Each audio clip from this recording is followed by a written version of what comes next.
Hi, it's Jörg here with my thoughts on the Covid-19 crisis. I feel like I have an obligation as a citizen to speak my mind. By now, it should be very clear.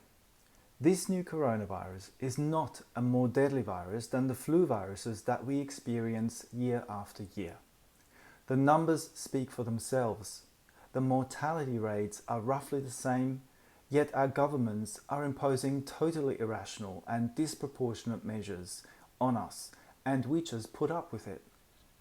Our leaders have collectively lost the plot, and we are following them like good little lambs into the abyss.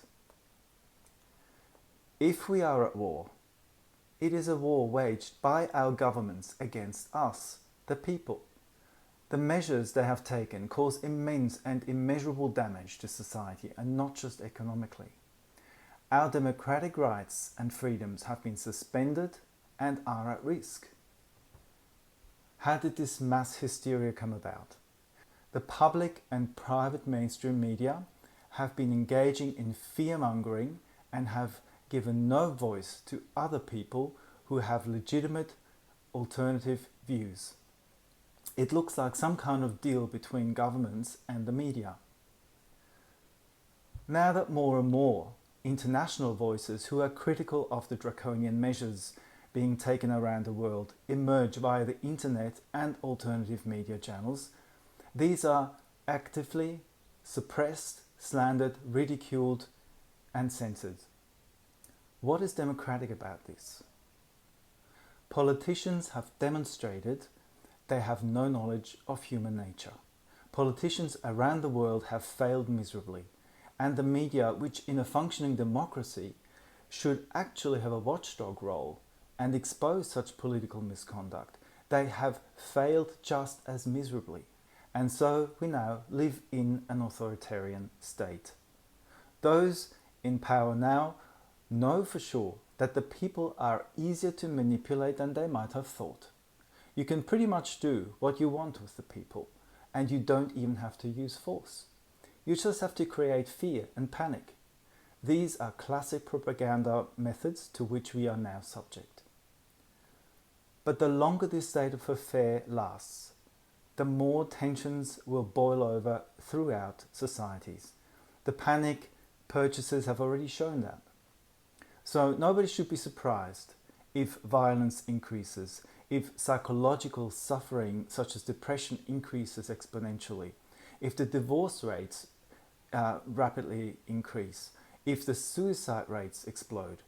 The financial support measures do not help there. They are little thought through band-aid solutions anyway.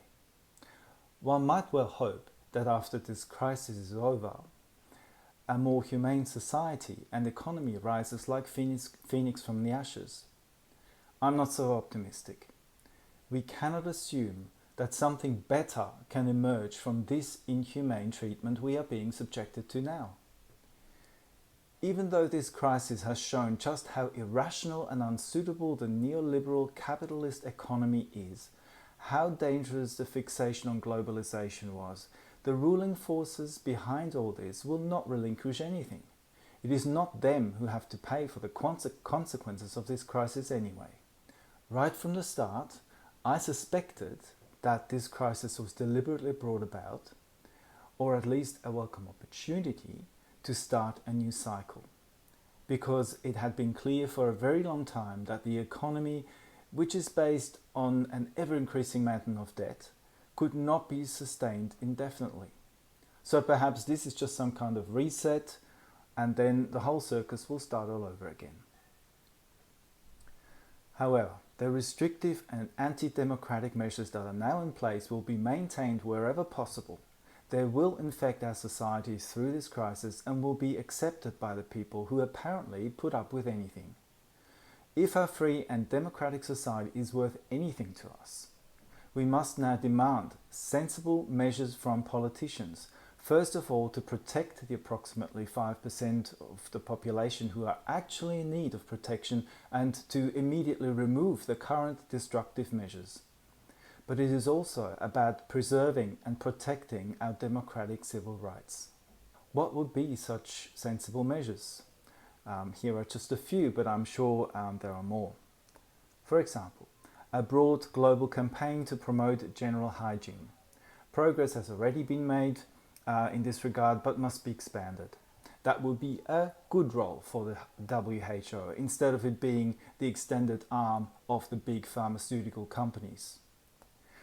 Another example will be self-isolation and close medical care for people who are actually at risk, which would not overload most health systems. State subsidized provision of protective measures for people at risk would be another opportunity.